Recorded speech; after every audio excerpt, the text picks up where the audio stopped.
Good, well, it's morning still. It's 11 a.m. So yeah, what I did was I spaced something off and I'm so grateful people get to the end. This is, I watched plenty of bands put on costumes. Oh, wait, hold on. Wrong, I got the wrong, sound setup because it's a pro quality program you tune into here. But it's also one of those deals where the universe is doing exactly what we need right now. Because I just got all worked up over a hater over on our other channel, and but then I made some points, and this is a good example. I just needed one person to remind me that I forgot the story, and we're here right now, and I'll tell you the story. And I won't even ramble. We'll get right to it. So in the nightclub days here, so put on costumes every time they played. If it's not your thing, it's not your thing. I think the music's tight enough that I watched plenty of bands put on costumes every time they played. And if you stick around long enough, at the end, I'll tell you a story about when I was in the nightclub and shot girls and changing, and why I guess I'm probably much better suited for the Dimash and some of the other stuff than maybe other people. Because, well, we'll have to wait until we get to the end. Okay, and yep, I spaced it off because this was actually fire. It was way better than I knew it was going to be an instrumental, but it was really good. And yeah, I got a little distracted, and the whole finding my picture. So a lot of weird universal coincidences happened. I found all my pictures from my trip to Japan when I was a kid. All this weird stuff came up, and I spaced it off. So when I get the right amount, I've already talked to the owner of the club. I'm going to bring him up for or do a Zoom or something and talk to him about this. But yeah, I was a cook in a nightclub for years, and bands would come in. Now the one I remember is the one guy from Sid Wilson from Slipknot had his side gig, Blue Felix. They played there a lot. And the beginning of the day, they'd be walking around with these crazy costumes on. By the end of the night, they were just regular guys again in the bar having drinks. So it was all really surreal. And then during big shows, they'd hire shot girls.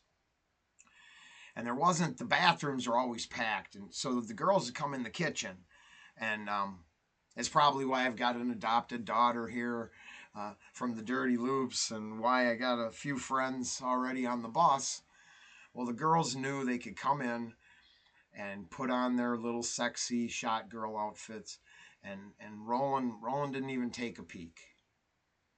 And other scumbags, like the first time they'd come in and they'd want to come in and try to, you know what I mean, that whole deal. They think they're cute, so they got to get something while the girls are changing. And I put my foot down, and I'm like, no, fuck that. No, you all stay out. And made a place where maybe they could just get changed, and they were already, putting on this little skimpy gear to go try to make a buck, and most of them knew what they were doing. I didn't dishonor that.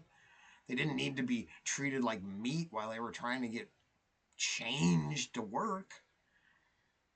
So I always took a little pride in that the girls could be safe. I didn't have to take a peek at that. You didn't have to. You could just take the high road and give them a little respect and dignity. And I mean, I didn't get no free shots. I wasn't doing it for a date. It was for nothing. It was because it was the right thing to do. And I guess if I do anything on this channel is to just share a crazy winding path with lots of positive caveats. Lots of positive things have happened. And I attribute that to taking the high road, to not sinking to the depths of everyone else. And, full circle on this one, poor Alex, he got me all worked up this morning, but I appreciate it because it reminds me that You have to stick to the things you're saying. And I'm thinking outside of getting in shape on camera because I thought that might be a good idea. When I was trying to figure out, how I can sit here for 10 hours a day and not turn into, you know, a really unfit person. Uh, that's not going to happen on camera.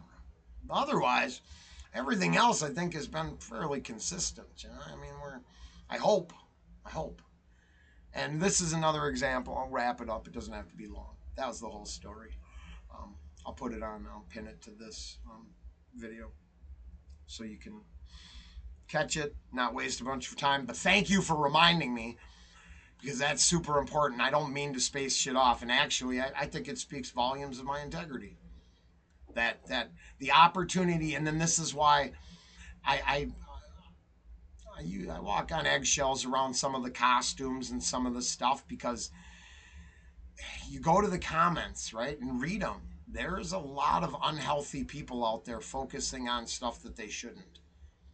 Now, if I want to talk about that with my friends and in private for my own personal reasons, okay. But I shouldn't be out here sharing that. That doesn't create a better anything.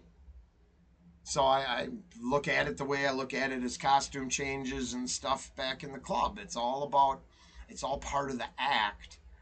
And once you realize it's all part of the act, you could just treat it as a benign subject. It's just hot girls getting dressed. It's not a reason to um, get all worked up. It's just chicks playing in dresses in a band. It doesn't change if their music's good. It shouldn't change any of the right. Um, but I acknowledge the girls are all hot. I'm not stupid. I'm human. You know what I mean? But I think it goes to explain why I take certain avenues with my subject matter. Just because I'm not here to. So my daughter sits right there in this picture that you can't see mostly, and reminds me I'm gonna be a decent man. And mom's right back there telling me the same thing. So you know what I'm saying? Be a stand-up guy. Be a stand-up girl. Be a stand-up human. Be a stand-up squirrelkin spirit. Whatever floats your boat. I don't judge any of that. I have opinions on it, but I don't. You do you. Hey, have a great day.